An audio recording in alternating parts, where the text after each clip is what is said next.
इस सृष्टि का प्रारंभ हुआ मनु और शत्रुपा से, 3 बेटी हुई 2 बेटा हुआ। जरा इसको भी समझो, बेटियों की संख्या, पहली बार जब मैथुनी सृष्टि हुई तो 3 बहनें थीं और 2 भाई थे। आज बेटियों के जन्म पर अफसोस मनाए जाते हैं। तुम मनु और शत्रुपा की संतान, तुम नारायण की संतान, यहाँ 3 बेटी थी, अर्थात जननी की संख्या ज्यादा होनी चाहिए। ये हमारा सिविलाइजेशन बताता है, हमारी संस्कृति बताती है। आज तुम बेटियों को मार दे रहे हैं। उसके बाद भी कहते हम हिंदू धर्म को मानते हैं, हम सनातन धर्म को मानते हैं। बहुत बढ़िया है, मानो। तुम्हारे जैसे मानने वाले 2 नंबरी लोग ही चलाएंगे इस सनातन संस्कार को।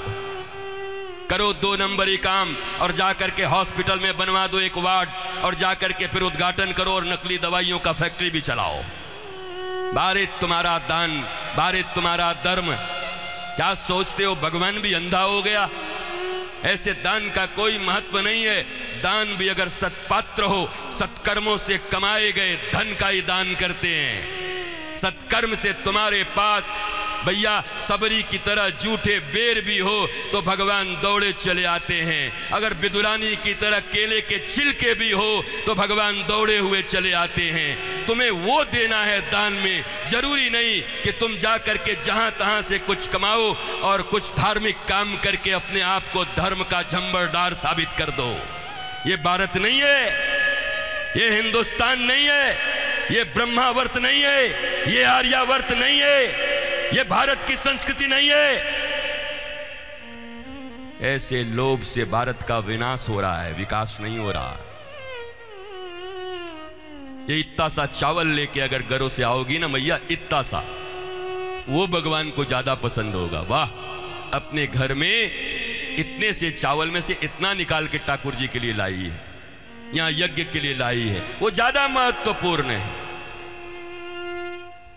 लेकिन उनको ही ज्यादा सम्मान मिलता, वही लोग सम्मानित होते। इसलिए अब तुम मुझे एक बात बोलो, दिल पर हाथ रख करके बोलो, तुम्हारे समाज में ईमानदारों की पूछ है या बेईमानों की? बोलते नहीं हो। धनवानों की पूछ है, चाहे वो पैसे कहीं से कमाए। ये समाज किसने बनाया? किसने इज्जत दी उनको?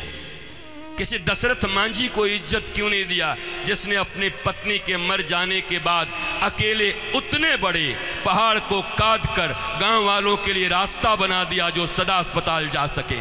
उनको सम्मान क्यों नहीं मिलता? ये नहीं बताते। मुझे पता है मुझसे कुछ लोग नाराज हो जाएंगे। वो हो सकता है कि बोलें कि बाबा बहुत खतरनाक है, इसकी कथा कम करवाओ। पर सोचो तो, अगर एक ऐसा समाज हो जहां ईमानदारी और परिश्रम की पूछ हो तो कितना आनंद आए।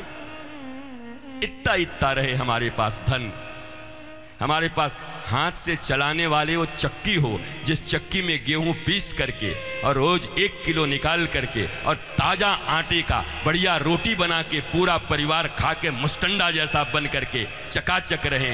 या आया हुआ वो अनाज पंजाब के बाजारों से जो पेस्टिसाइड से पैदा करते हैं, अपने बच्चों को नहीं खिलाते, हमारे तुम्हारे लिए छोड़ देते हैं।